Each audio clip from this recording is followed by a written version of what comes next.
Ready.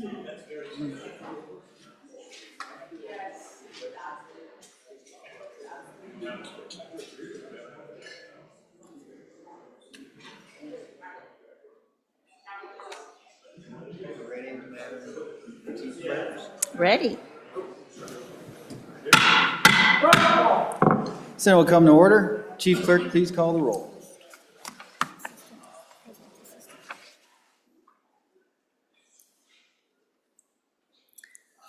Roll call, legislative day number 14, Wednesday, February 25th. Anderson? Here. Barlow? Present. Boner? Here. Brennan? Here. Case? Present. Cooper? Here. Crago? Here. Crum? Present. Dockstetter? Here. Driscoll? Here. French? Here. Guru? Here. Hicks? Hutchings? Here. Hicks, present. Hutchings, present. Ide? Here. Jones? Here. Cole? Present. Landon? Here. Larson? Here. Love? Here. McEwen? Here. Nethercott? Here. Olson? Here. Pappas? Here. Pearson? Here. Rothfuss? Here. Salazar? Here. Schuler? Here. Scott? Here. Steinmetz? Here. President Beitman? Here. 31 present. Thank you, Chief Clerk. Today's chaplain of the day is Pastor Edwin Daggett from Homestead Baptist Church. Please welcome Pastor Daggett. Let us pray. Heavenly Father, dear Lord, thank you so much for your goodness. We come with grateful hearts this morning for the opportunity that you have given us to open our eyes and to serve. Lord, I pray for the blessings upon this group of people, servants of this community here in Wyoming. I pray that please you pour your blessings upon them as they go over bills and decisions that they have to make to bless this community. I pray, Lord, that please you give them wisdom, endow them, Lord, just like you did for King Solomon.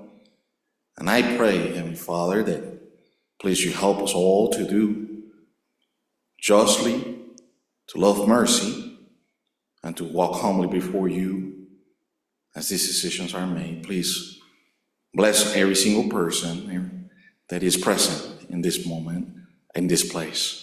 In the name of Jesus Christ, I pray. Amen. Amen. Thank you, Pastor. Senator McEwen, will you lead us in the pledge, please? I pledge allegiance to the flag of the United States of America and to the republic for which it stands, one nation, under God, indivisible, with liberty and justice for all. Reading, correction, and approval of journal.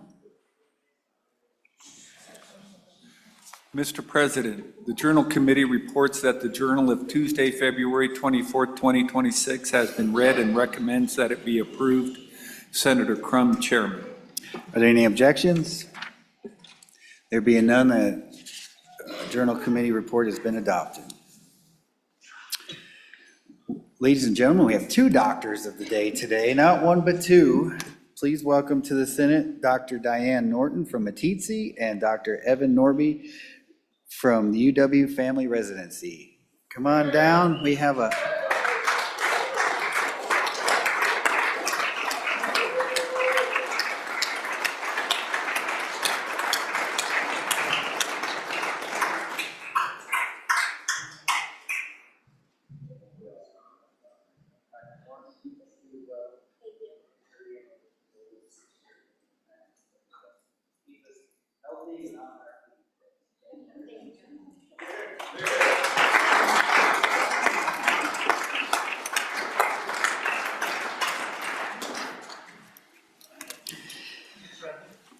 Senator Cooper. Privilege of the floor. Floor is yours, sir. Our good doctor of the day, Dr. Noam, is my wife's doctor and a great person. She's been a big help for our family, and I'm just really proud to say that that's the quality of people we have working with us at home. Thank you. That's great. Thank you. Yes, today in Wyoming history, or today in history, not Wyoming history. On this date in 1837, Vermont blacksmith Thomas Davenport received the first U.S. patent for an electric motor. He insulated the wires with strips of fabric cut from his wife's wedding dress. Bet she was happy about that. Got a good dad joke for the day, in case you're wondering. So I told Senator Nethercott that she was overreacting about everything. She says, "No, I'm not," and she chucked a stapler at my head. But totally not overreacting. Still haven't found a stapler. So there's your dad joke of the day. All right, messages from the House. From the House of Representatives, message number 6. Dated February 24, 2026, Mr. President, the House of Representatives has completed consideration of Budget Bill Senate File 1. In accordance with Joint Rule 14-1G, the bill has been referred directly to a conference committee of 5 members to meet with a like committee from the Senate to report recommended amendments for final consideration by both houses with respect to both budget bills, House Bill 1 and Senate File 1, and the amendments thereto. Sincerely, Katie Talbot, House Chief Clerk. From the House of Representatives, message number 191, dated February 24, 2026, Mr. President. The House appointed House conferees to meet with a like committee number 1 from the Senate on amendments to Senate File 1. The House conferees are Representative Baer, Chairman, Representative Angelos, Representative Heiner, Representative Nyman, Representative Pendergraft. Sincerely, Katie Talbot, House Chief Clerk. Thank you. So we will, since they have appointed their conference committee, I will appoint the Joint Conference Committee number 1, the Senate File 1. Conferees will be Senators Beitman, Salazar, Nethercott, Grew, and Crum. Senator Beitman, Chairman.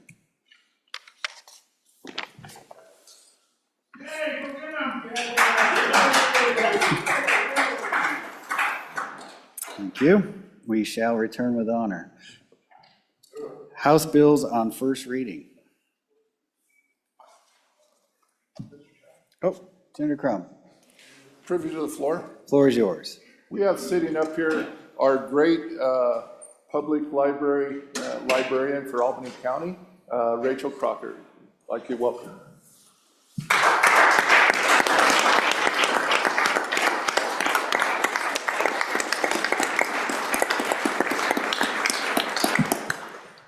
Welcome to the Senate. Hopefully you'll find it nice and quiet, just like your library back home. We'll try to stay quiet in here. Okay, any other privileges before we head to introduction? Seeing none. House Bill 39, first reading of the House bill.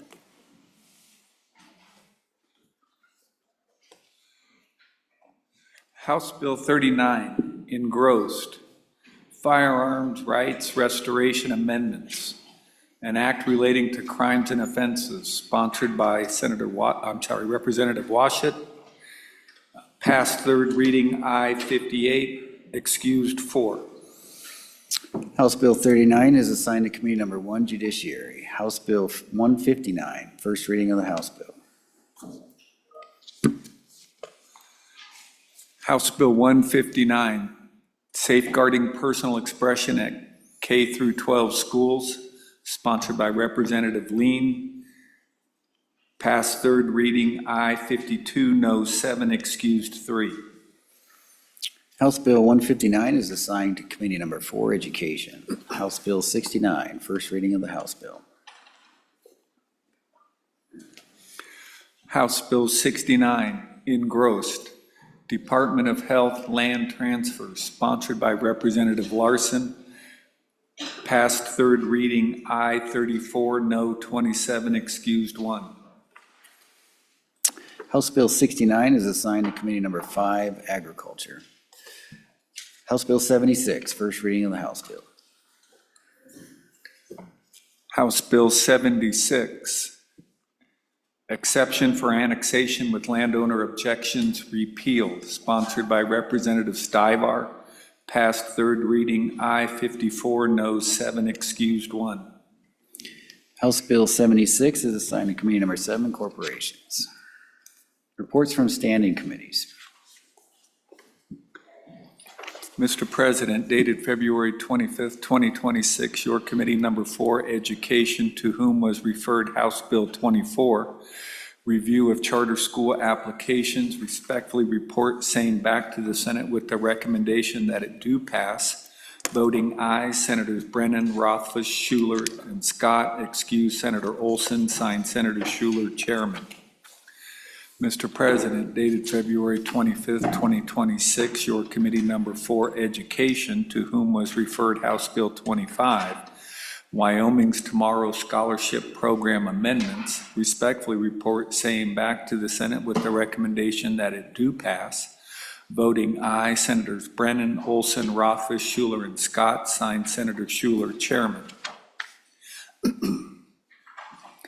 Mr. President, dated February 25th, 2026, your Committee Number 4, Education, to whom was referred House Bill 23, engrossed participation in 6 through 12 activities, respectfully report same back to the Senate with the recommendation that it do pass amended. Voting aye, Senators Brennan, Rothfuss, Schuler, Scott. Excuse Senator Olson.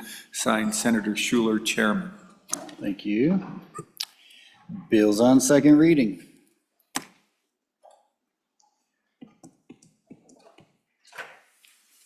Thank you. House Bill 34, second reading of the House Bill.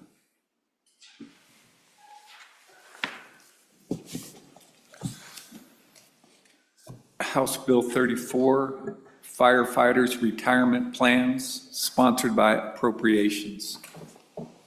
House Bill 34 having been read 2 separate times. The question is, shall the bill be read a third time? Hearing no objection, it is so ordered. Unless, Senator Grudy, is it a privilege or an objection? On the bill? Sure, Senator Grudy. Thank you, Mr. Chairman. This was a question that came up in first reading, so before we went any farther, I just wanted to try to get an answer to it. The question was asked about why different insurance plans, who would go on what plan, and I talked to the forester, and I just want to let the body know. The peace officer, the corrections people who will be involved in this program, if we so enact it, if we have a hotshot crew from the prison, they'll be hired by the forestry department. They'll be attached and certified to do all the work as corrections officials. What happens is, because they don't offer insurance during their work of fire suppression, they end up going to work for the Department of Corrections, so they lose them. So this is a retention, a way to keep them, putting them on the retirement plan for corrections officers will keep them working in the forestry division on this project. All the rest of the employees will be on the guard firefighting plan, which is specific for that. And that was the answer I got from the forester. So why the different plans and how that works. They're not currently employed by the Department of Corrections, Mr. President. So it's just a way to retain and hire. And I hope that answers the question. Thank you. Thank you. Further discussion on the bill? Seeing none. House Bill 34 having been read 2 separate times. The question is, shall the bill be read a third time? Hearing no objection, it is so ordered. House Bill 35, second reading of the House Bill. House Bill 35, engrossed, firefighters paid leave and hazard pay, sponsored by Appropriations. House Bill 35 having been read 2 separate times. The question is, shall the bill be read a third time? Hearing no objection, it is so ordered. House Bill 85, second reading of the House Bill. House Bill 85, engrossed, post-election audit procedures, sponsored by Management Audit. House Bill 85 having been read 2 separate times. The question is, shall the bill be read a third time? Hearing no objection, it is so ordered. House Bill 105, second reading of the House Bill. House Bill 105, engrossed, K through 12 School Facilities Appropriations 2, sponsored by Appropriations. House Bill 105, having been read two separate times, the question is, shall the bill be read a third time? Hearing no objection, it is so ordered. House Bill 107, second reading of a House bill. House Bill 107, engrossed, Local Government Distributions, sponsored by Appropriations. There is an amendment. Would the reading clerk please read in the amendment? House Bill 107, second reading, Amendment Number 1, page 2, line 14. Senator Hicks. Mr. President, I move second reading amendment number 1 to House Bill 107. Would ask for your favorable discussion or favorable consideration, members of the Senate. We had this discussion yesterday a little bit about locking in a hard policy, and then after having listened to the discussion as to maybe trying to find a way to deal with this issue of changing economic circumstances in the state of Wyoming. This would just allow through the normal appropriations process. After review of the CREG, after looking at the reserve accounts, it would come in as the budget as a potential adjustment to those local government distributions. It sets a hard floor that we could not go below 5% of those sales tax. But it also allows to go above what we're currently doing if we have those good times that we could actually increase those. The reason this is probably, I think, one of the best mechanisms, it doesn't have to go in and change the law to be able to make a difference in distributions. We just go into the budget bill if we're so inclined because of changing economic circumstances, and you just make those adjustments in the budget. Mr. President, this is not unique. We've done this a couple of years ago. Particularly, this was kind of brought in as a concept that we currently do with the judges' salaries. It says through the budget process, we can adjust those salaries. That section, I believe, I can give you that statute, is 51110. That allows us to do that similar process that we can adjust those through the budget process. So, Mr. President, it is strictly a policy decision. I'm just trying to create an opportunity in future circumstances if and when there's either a major windfall or an economic downturn, rather than having to go in and change the whole law, that we have the ability to go in there and adjust those distributions based on the economic circumstances at the time. Doesn't say we ever have to. It just says it's a tool if we need to. So, Mr. President, I'd stand for any questions. Discussion? Senator Driscoll. President, thank you. Good common sense amendment. I think this makes sense. I'd encourage everybody to vote for it. I think this actually does go right to the heart of what we talked about yesterday, and it actually gives some flexibility. So I'd encourage a yes vote. Senator Salazar. Thank you, Mr. President. I guess my question is, was there a reason 5% instead of a different number? I'm just curious how we got the bottom at 5%. And my point is 5% seems rather low compared to what the needs would be if we did have a crisis of some type. So just a question. Okay. Senator Scott. Mr. President, answering that last question, as I understand it's 7% now, so it's 2% up or down. So we're essentially giving us a band where we can make a reasonable adjustment as is needed by our economic circumstances, either up or down. And you could argue for a larger band or a smaller band, but this does make sure that you don't go too far one way or the other without having to come back and adjust the statute. Senator Dockstetter. Thank you, Mr. President. I hear the word common sense. I don't think it's common sense to be flexible like this. I think we need a steady ship. Heard a lot of talk about good times, didn't hear a lot of talk about bad times. This isn't a common sense amendment. Let's give some stability to the system on and against the amendment. Senator Kolb. Yeah, thank you, Mr. President. On for the amendment. And I think I've heard from my communities, of course, I think they don't understand the uncertainty and the facts about the legislation. It can change. It can change. I mean, it may be set today, we can change it tomorrow.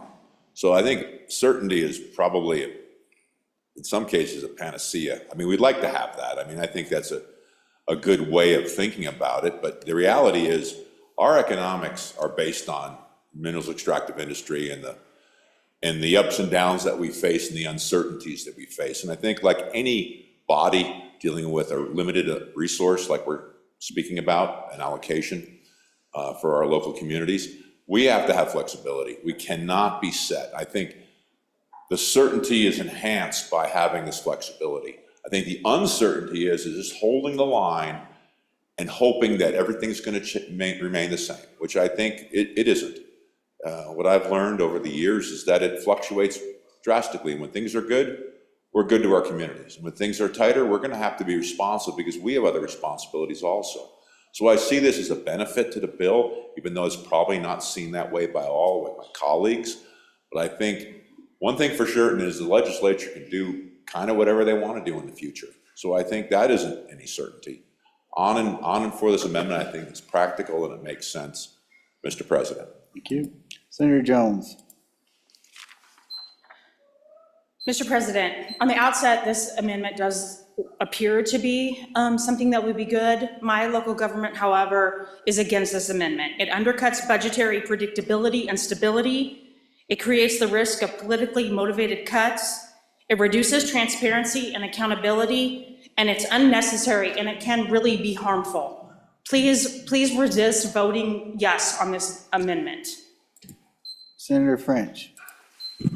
Thank you, Mr. President. On and against this amendment, let's, we finally got to a place where we have some certainty in it. With this amendment, we're right back to the legislature, getting right in the middle of it again, which we've been trying to resist for years and years and years. Like I said the other day, when I first started on this process in 2001. Well, we finally have some certainty, so on and against the amendment. Thank you, Senator. Senator Schuler. Thank you, Mr. President. Got a frog this morning. On and against this amendment for many of the reasons that have been already even stated, but the consistency, I think, is the biggest thing. When I was on city council, I remember coming down here a number of times, and it just felt like you were always coming down to beg. And, the consistency with what we have right now, it kind of takes care of our cities and our counties and says, it's in place. If something happens, I know some of us were around when we had to make some big budget cuts, we can do that. But I don't think we want to keep our cities, wondering every year, are things looking good? Is the Craig report great? I mean, that's what we're here for, as the legislature, to take care of that. So on and against this. Thank you. Anybody else? Yeas and nays have been called. Anybody else before the sponsor? Senator Rothfuss. Thank you, Mr. President. On and against the amendment. And the bill itself, the purpose of the bill is to provide some level of certainty, recognizing that we can't have certainty. At the end of the day, we can already do, Mr. President, what this amendment says we can do. We can come in and change the law. That we're the legislature. When we're setting the budget, we can do that. And there's no question, we can't bind a future legislature by anything that we're going to do through statute. It just doesn't happen. So this, realistically, with or without it, the legislature is going to be able to come back. But what this does is take it a step further, and it invites the legislature, hey, every year, come back and meddle with it. Come back and tweak it a little bit. Take a look at it. Kick the tires a little bit. How much money do we have? And then let's change it. It would almost be surprising with this amendment for us to have any confidence in coming in at the 8% where we're at right now in the bill. Our local communities, we all know this, we all represent them. They want some stability. They want some confidence. They know that they can't entirely get it because they understand that the legislature can change things in a time of hardship if necessary. But at least this gives them some capacity, Mr. President, to plan and budget around it, not just this year, but maybe they can plan ahead a couple of years and have some confidence that the money will be there when we get to that year. Where right now, the system that we have in place is always, they have to show up here, ask for money, hope that we give it to them, and then plan their budget based on what we've thrown out to them. This bill in and of itself is a positive step in giving some confidence to our counties and to our cities so that they can know and project what their budgets are going to be in years ahead. This amendment circumvents that confidence. Senator Grew. Thanks, Mr. President.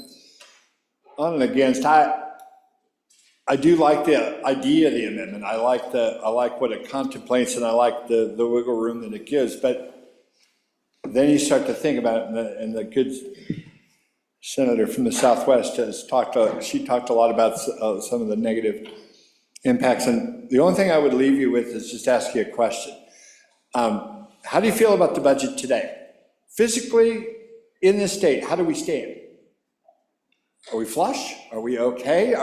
Has the governor given us a balanced budget that we're going to work in conference committee and try to work out? Are we balanced? Do our reserves look good? Do we look good? Or, and sometimes I hear from people just down the hall that we're at the edge of a financial cliff and we've got another foot on the banana peel and we're just about ready to fall off. And everything is going to fall apart and we are going to be in Armageddon. Or somewhere in the middle the truth lie. Like minds may differ. What this amendment does is give that decision to a few people at any given point in time. And I don't think that we want to do that. So if we could all agree on where we are right now, this is a great amendment. But if we can't, and we don't, then I think you should vote no. Thank you, Mr. President. Thank you. Senator Scott, for your second time, sir. Yeah, and Mr. President, let me see if I can answer some of the questions.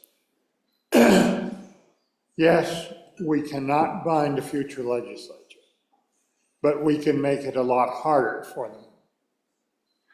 We can, the trouble we get into is if we have a statute that rigidly says this is what it is, we get a budget session and something goes wildly wrong, and I've seen it go wildly wrong during the session.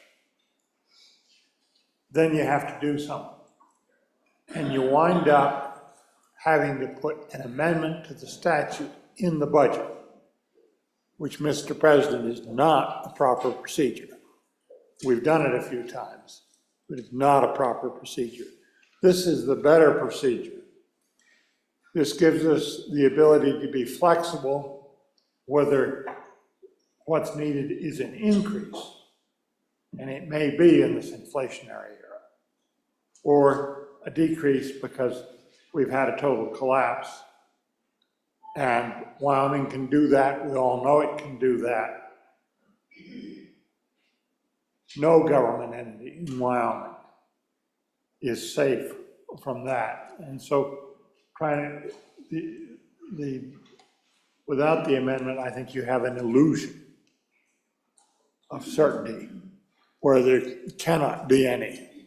Mr. President, I think this amendment brings us a reasonable compromise on this bill where we can provide a great deal of certainty, but make sure that everybody understands it cannot be perfect, just in the nature of the revenue sources that Wyoming has to depend on, Mr. President. So on and for the amendment.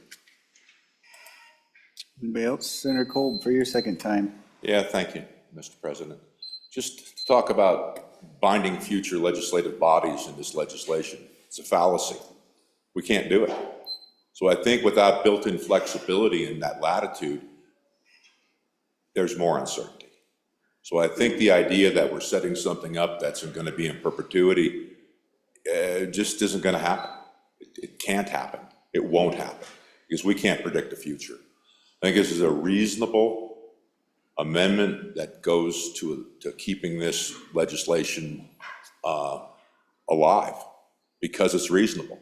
Unreasonable legislation dies because you can do a thing, you shouldn't always do that thing. This thing gives us flexibility for the future. On and for the amendment, Mr. President. Anybody else? Senator Brennan. Thank you, Mr. President. Just had a chance to look at this amendment as we've been discussing it, and I just appreciate that this says the legislature may. So it doesn't say we have to or we will, it just says if the legislature wants, under these circumstances, we may. And so I appreciate this bill. I appreciate that we're wanting to kind of give a little bit more stability to our local governments. I think that there is no harm in this amendment because it's very permissive that the legislature can come back and take a look if we need to. Anybody else for the sponsor? Seeing none, Senator Hicks, for your second time. Mr. President, try to answer some of the questions here, and I think my colleague it's permissive. It doesn't say we shall or we have to. It provides that flexibility. My colleague from Albany County is right. We can come back and change the law. That's what it would take. Or my colleague from Natrona County, or we can get extra creative and start legislating in the budget. This is a policy issue. And vote it up, vote it down. I think it's good policy to the extent possible because some of us, like my colleague from Natrona County, have the luxury of age. And I've sat through here when we had $16 a barrel Wyoming sweet, no sale on Bighorn Basin heavy crude. I've seen that economic downturn. I've also seen COVID, folks. And I've seen the havoc that are wreaked on state budgets and across and it does not take money away. It allows the flexibility under those type of circumstances, rather than to have to go into a significant budget cutting process or amend laws to just make an adjustment. It's an adjustment. It's not taking money away. It says there's a floor. You're guaranteed under the worst economic circumstances that may hit the state of Wyoming, you've got a floor on that sales tax. It also builds in the fact that we could have another really great year. And just through the budget process, we can increase those distributions. Think about that. Oil prices stay high, we start to sell more coal, sales tax go up, we got more industrial development. We'd have to come back and change the law to be able to increase that next year. It works both ways, folks. This is designed to provide flexibility to reward and an opportunity with a simple budget amendment to come in and put more money to those local governments. So the conversation here is all about being punitive. It's not. It increases the flexibility for increased distributions. And so again, it's a policy decision. I know there's concerns for local government, but sometimes we get fixated on the worst things in life and not the best things in life. It doesn't say we have to. It just says we can if we need to. That's the intent. You know, I still think it's good public policy again. In my time in here, I've seen those giant economic downturns. You know, at one point in time, we built $1 billion in schools with the coal bonus leases, and that went away. If that comes back, we can reward those local governments without having to go in and change the law. So I understand the concerns, but I also think we should focus on the economic opportunities that this provides, not just the negative consequences of a guaranteed floor. They're gonna get a minimum of 5% of those sales taxes. So it just provides that flexibility without having to change laws, that we can do it. This is exactly what we've done in the statutes for our judicial branch to be able to come through a budget process instead of having to go in and change the law every time. You talk about a political football. That's a political football. I've sit through those discussions. So, you know, it's a policy decision. Look out into the future, folks. I'm just saying, don't look at today's circumstance on one budget cycle or two budget cycles and the controversy associated with our budgeting process. Look at the history of the state of Wyoming. Try to look out into the future and say this is a policy discussion, and I'd ask for your favorable consideration. Thank you, Mr. President. Thank you. Yeas and nays have been called. We're voting on second reading amendment number 1, the House Bill 107. The Assistant Chief Clerk will call the roll. House Bill 107, second reading amendment number 1. Anderson? No. No. Barlow? No. No. Boner? Aye. Brennan? Aye. Case? No. No. Cooper? No. No. Crago? No. No. Crum? No. Dockstetter? No. No. Driscoll? Aye. French? No. No. Garou? No. No. Hicks?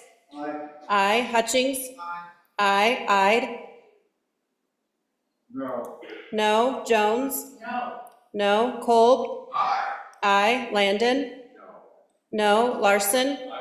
Aye. Love? No. No. McEwen? No. No. Nethercott? No. Olson? No. Pappas? No. Pearson? No. Rothfuss? No. Salazar? No. Schuler? No. Scott? Aye. Steinmetz? Aye. President Beitman? No. No. Closing vote. Closing. Vote closed.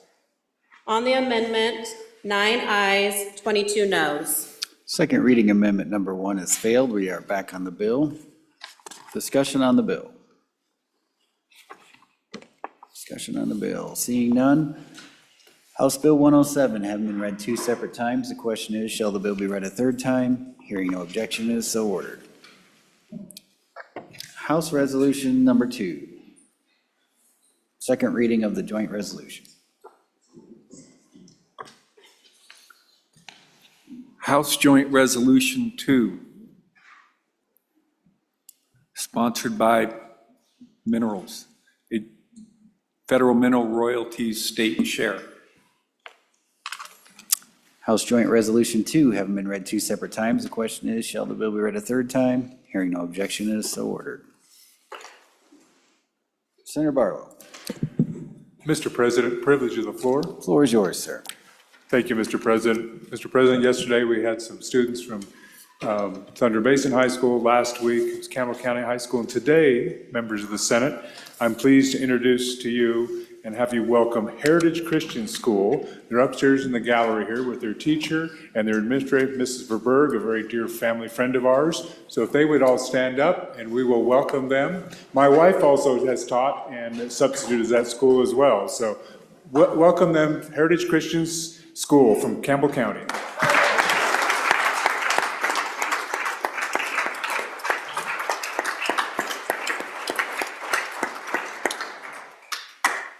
All right, welcome Heritage Christian School to the Senate.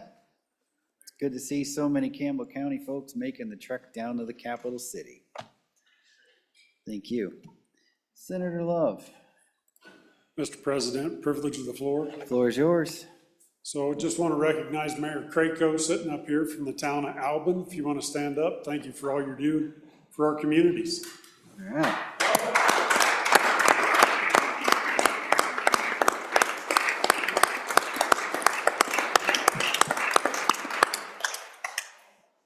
Welcome, Mayor. Welcome to the Senate.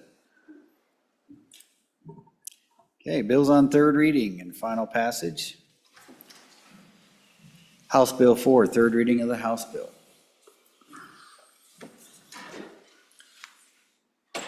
House Bill 4, Birthing Centers Medicaid Coverage, an act relating to medical assistance and services sponsored by Labor. Discussion on the House bill. Discussion on House Bill 4. Seeing none. House Bill 4 having been read 3 separate times. The question is, shall this bill pass the Senate? The Assistant Chief Clerk will call the roll. Third reading roll call, House Bill 4. Anderson? Aye. Barlow? Aye. Boner? Aye. Brennan? Aye. Case? Aye. Cooper? Aye. Crago? Aye. Crum? Aye. Dockstetter? Aye. Driscoll? Aye. French? Aye. Garou?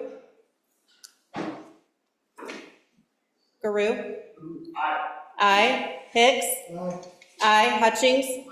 Aye. Ide? No. Jones? I. Kolb? I. Landon? I. Larson? I. Love? I. McEwen? I. Nethercott? I. Olson? I. Pappas? I. Pearson? I. Rothfuss? I. Salazar? I. Schuler? I. Scott? I. Steinmetz? I. President Beitman? Aye. Aye. Closing vote? Closing vote closed. House Bill 4, 30 aye, 1 no. House Bill 4, having received the affirmative vote of the majority of the members elected to the Senate, House Bill 4 is passed the Senate. House Bill 5, third reading of the House bill. House Bill 5, Oil and Gas Bonding Pool Investment and Earnings, an act relating to oil and gas, sponsored by Minerals. Discussion on the bill? You guys are well behaved for the librarian today. You're awful quiet today. House Bill 5, having been read 3 separate times, the question is, shall this bill pass the Senate? The Assistant Chief Clerk will call the roll. Third reading roll call, House Bill 5. Anderson? Aye. Barlow? Aye. Boner? Aye. Brennan? Aye. Case? Aye. Cooper? Aye. Crago? Aye. Crum? Aye. Dockstetter? Aye. Driscoll? Aye. French? Aye. Garou? Hicks? Aye. Hutchings? Aye. Ide? Aye. Jones? Aye. Kolb? Aye. Landon? Aye. Larson? Aye. Love? Aye. McEwen? Aye. Nethercott? Aye. Olson? Aye. Pappas? Aye. Pearson? Aye. Rothfuss? Aye. Salazar? Aye. Schuler? Aye. Scott? Aye. Steinmetz? Aye. Garou? Excused? Excused. President Beitman? Aye. Aye. Closing vote? Garou? Aye. Closing vote? Vote closed. House Bill 5, 31 aye. House Bill 5, having received the affirmative vote of the majority of the members elected to the Senate, House Bill 5 has passed the Senate.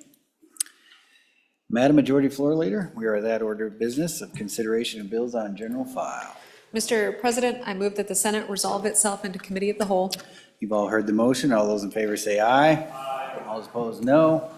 Motion carries. Senator Crago, come on up.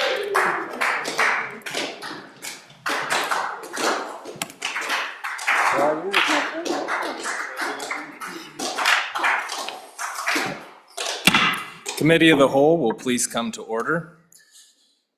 The first bill for our consideration is House Bill 8. The reading clerk will read the bill.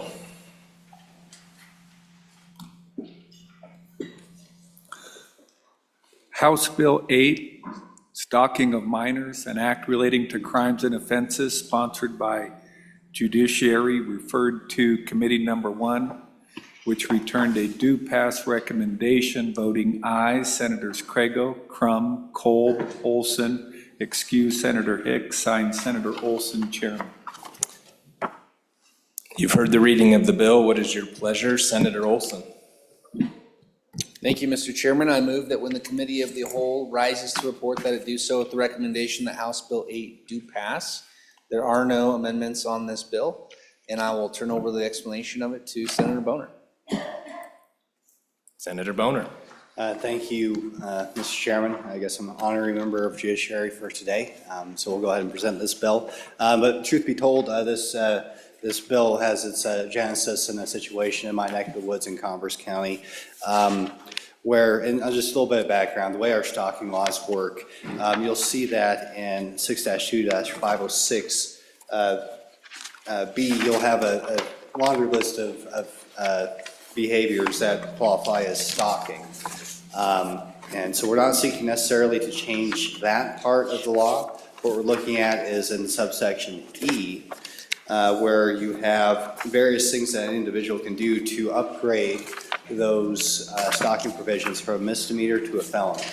And so currently, just to go through what other elements that you could do to kind of increase this stalking provisions for misdemeanor or felony. Basically, if you're a repeat offender, if you cause serious bodily harm, or you commit the offense in violation of probation, or an order of protection. So what we're doing here is we're adding another provision that would allow it to be charged as a felony, and that's if there is an adult stalking a minor. The reason for this is many, but we're just acknowledging, I think, with this bill, that we live in a new world where our kids are increasingly susceptible to harassment online. And the fact is that there's plenty of other jurisdictions throughout this country that recognize that kids are vulnerable to this sort of behavior, and therefore there should be a greater penalty, a greater deterrent when we're in the situation where an adult stalks a minor. So fairly straightforward bill. We're just adding another Romanet 5 that allows the misdemeanor to be charged as a felony, and that's basically the bill. Effective date of July 1st. This has been vetted thoroughly by the Judiciary Committee in the interim heard a lot of testimony, and I appreciate the good work of the Joint Committee and the Senate Committee in getting House Bill 8 to this point. So fairly straightforward bill that would have the appropriate effect in deterring behavior, and if that deterrence fails, then we'll be looking at that felony charge. So I'll stand for any questions on the bill, Mr. Chairman. Thank you. Is there any further discussion on the bill? Seeing none, question being called. All those in favor of Senator Olson's motion that when the Committee of the Whole rises to report, it do so with the recommendation that House Bill 8 do pass, please say aye. All opposed, no. House Bill 8 has passed Committee of the Whole. The next bill for our consideration is House Bill 9. Reading clerk will please read the bill.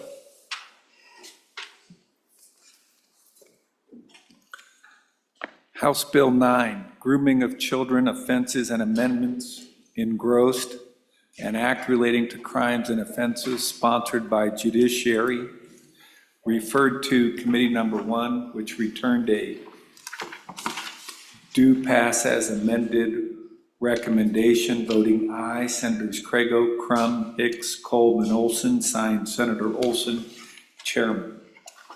You've heard the reading of the bill. What's your pleasure, Senator Olson? Thank you, Mr. Chairman. I move that when the Committee of the Whole rises to report, that it do so with the recommendation that House Bill 9 do pass. There is a standing committee amendment, so I'll ask that be read in at this time. Please read in the amendment. House Bill 9, Standing Committee Amendment Number 2, engrossed copy, page 2, line 8. Senator Olson. Thank you, Mr. Chairman. I will move Standing Committee Amendment Number 1 to House Bill 9. And the best way for me to tackle that is when I get to those sections of the bill, I'll talk about what that amendment does. So this bill, ladies and gentlemen, establishes a new crime in Wyoming, and that crime is called grooming of children. This is a work of our interim body. I spent a lot of time taking testimony throughout the summer and the fall on this issue and trying best to craft legislation to address this issue. So what we mean by grooming in just the easiest sense is the process of manipulating a minor to facilitate some type of sexual abuse. And the key is that it's a sexual abuse issue that occurs even if there's no sexual contact. So that's why we have the law of grooming, is to fill the gap that's created in Wyoming law that would require for a sex crime to attach to that offender, for there to actually be some type of sexual contact. But this bill seeks to solve that issue by addressing those that prey on our children through manipulation. There are about 13 to 14 states that have enacted specific legislation on grooming across the country since 2025. So it's a growing move throughout the country to address this type of sex crime. The bill, Mr. Chairman, quickly I'll introduce the important sections to you. On page 2, we spell out the definition of grooming, and I'll highlight that because that really is the meat of the bill. Grooming means any behavior including sending an electronic communication that seeks to prepare, induce, or persuade a minor to engage in sexual conduct or exploitation, even if no meeting or sexual conduct is ever completed. This is where the standing committee amendment comes in. Mr. Chairman, the House made an amendment to this bill, the body down the hall made an amendment to this bill. And the amendment just doesn't make any sense. It attempts to discuss that grooming as defined in this bill is not affected in a list of other statutes, but we've reviewed those other statutes and grooming doesn't appear in any Wyoming statute. So why there's a list of accepted statutes from the definition of grooming, we don't fully understand. That's the meat of the standing committee amendment, is to delete this list on page 2. The other thing that the standing committee amendment does is it deals with the penalties. There was some good work on the House side to align penalties in this bill, and they must have just missed this one. So for a 10-year felony, we want it to be a $10,000 fine. For a 20-year felony, it's a $20,000 fine.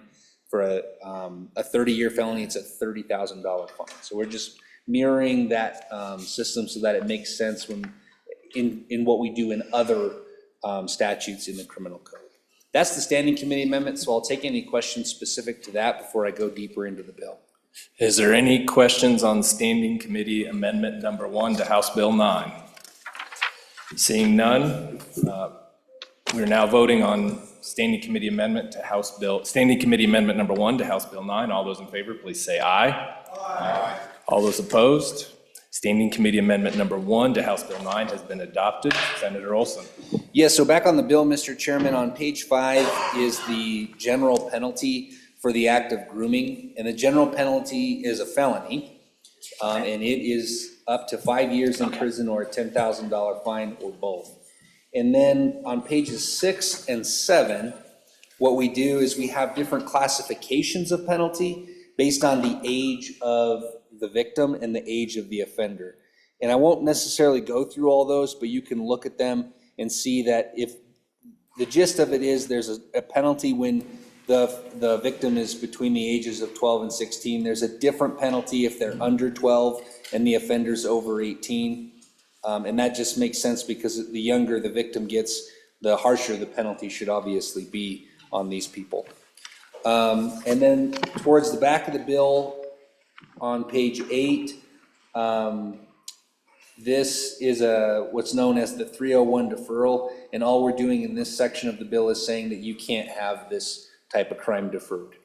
And then the last portion of the bill just requires any person convicted of grooming of a minor to be on the registry of sex offenders.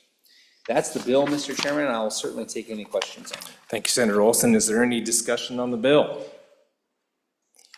Senator Case.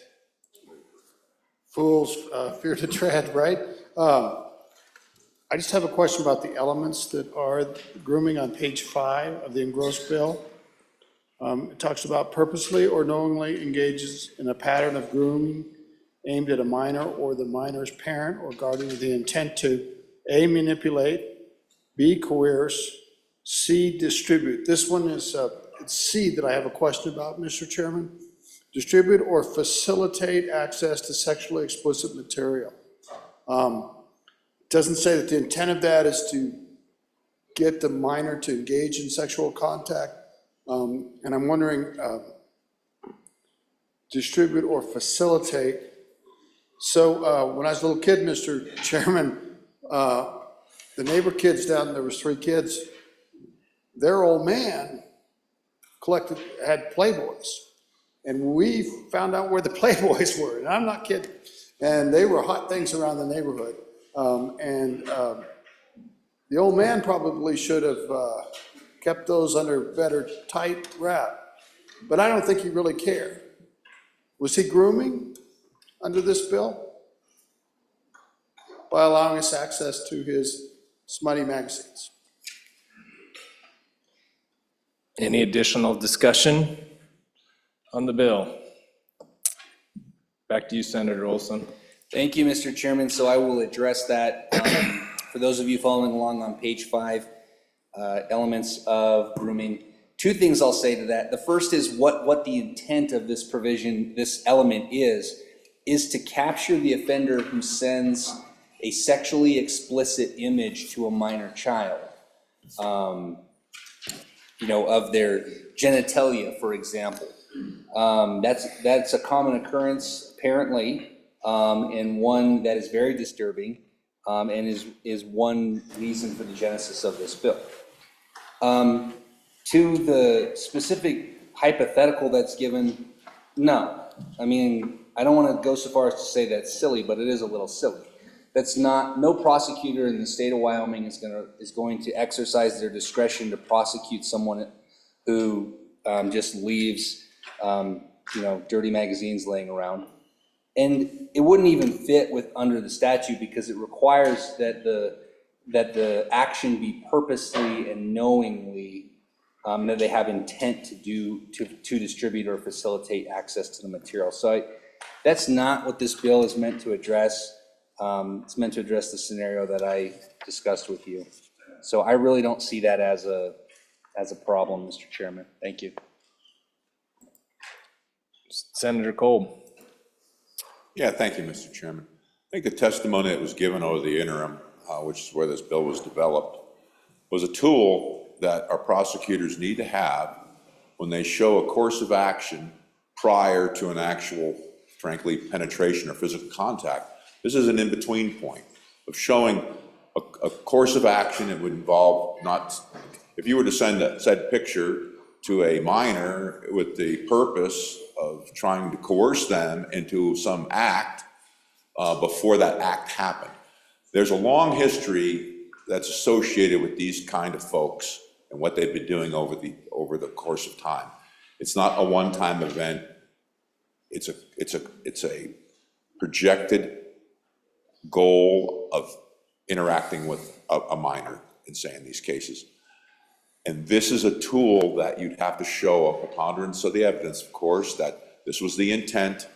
There's a history, I mean, thousands and thousands of, say, photos and pictures and such that would be sent to said minor. And this bill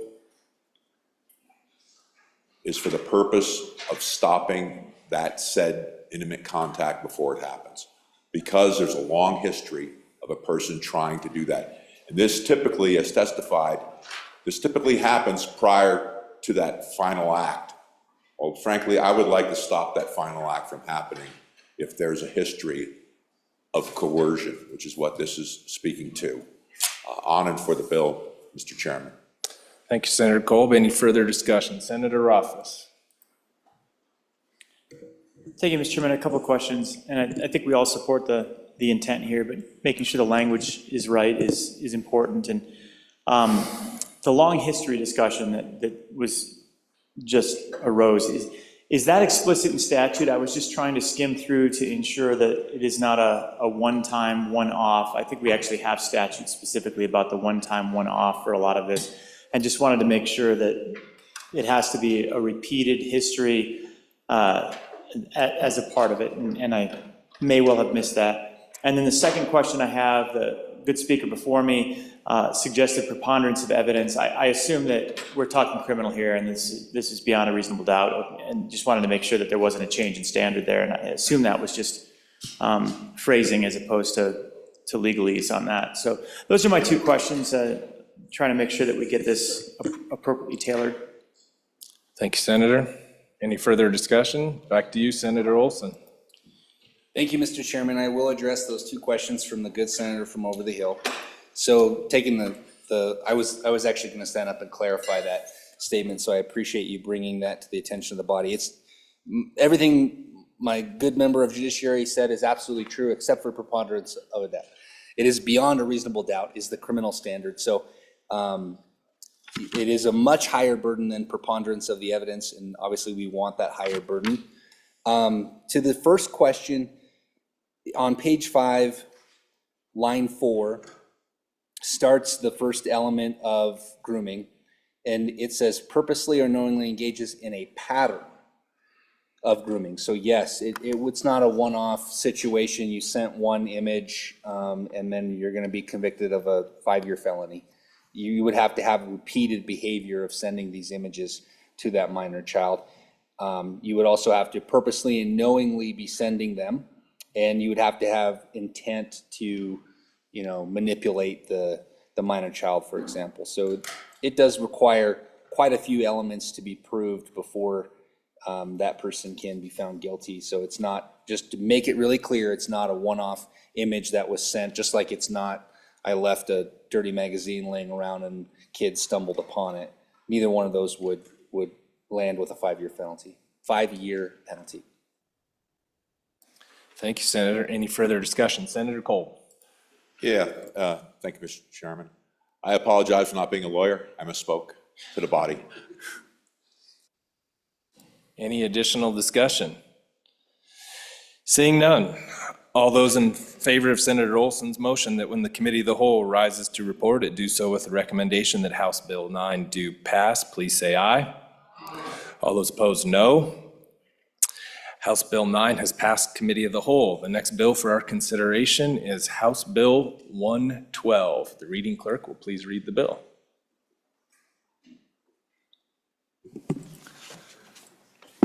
House Bill 112, Riverton State Office Task Force Sunset, an act relating to state-funded capital construction sponsored by appropriations, referred to committee number 2, which returned a due pass recommendation.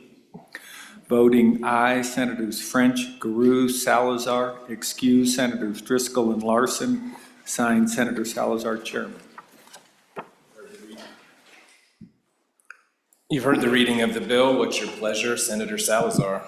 Mr. Chairman, I move that when the committee of the whole rises to report, it do so with the recommendation that House Bill 112 do pass. And to explain this bill, I will call on my colleague from Powell.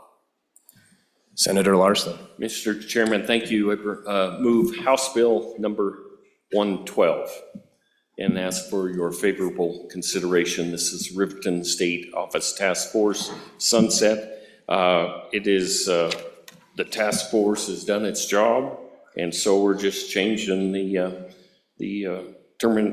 shall terminate on April 1st, 2026. The funds will revert to, I think I read that, to the Legislative Stabilization Reserve account. If we agree with this, there's $40,000 in there. Senator Cooper. Thank you, Mr. Chairman. As a member of the task force, we met this fall. We had one item on the agenda. That was to sunset this bill, this force. The work is done. The building is going to be a beautiful building. The task force did exactly what it was supposed to do. Time for it to go away. Thank you. Thank you, Senator. Any further discussion on House Bill 112? Seeing none, question being called. All those in favor of Senator Salazar's motion that when the committee of the whole rises to report it, do so with the recommendation that House Bill 112 do pass, please say aye. All opposed, no.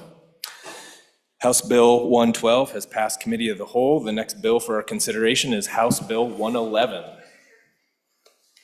Madam Majority Floor Leader. Beg leave to rise and sit again. You've heard the motion. All those in favor, please say aye. Aye. All those opposed? Motion has been adopted, Mr. President.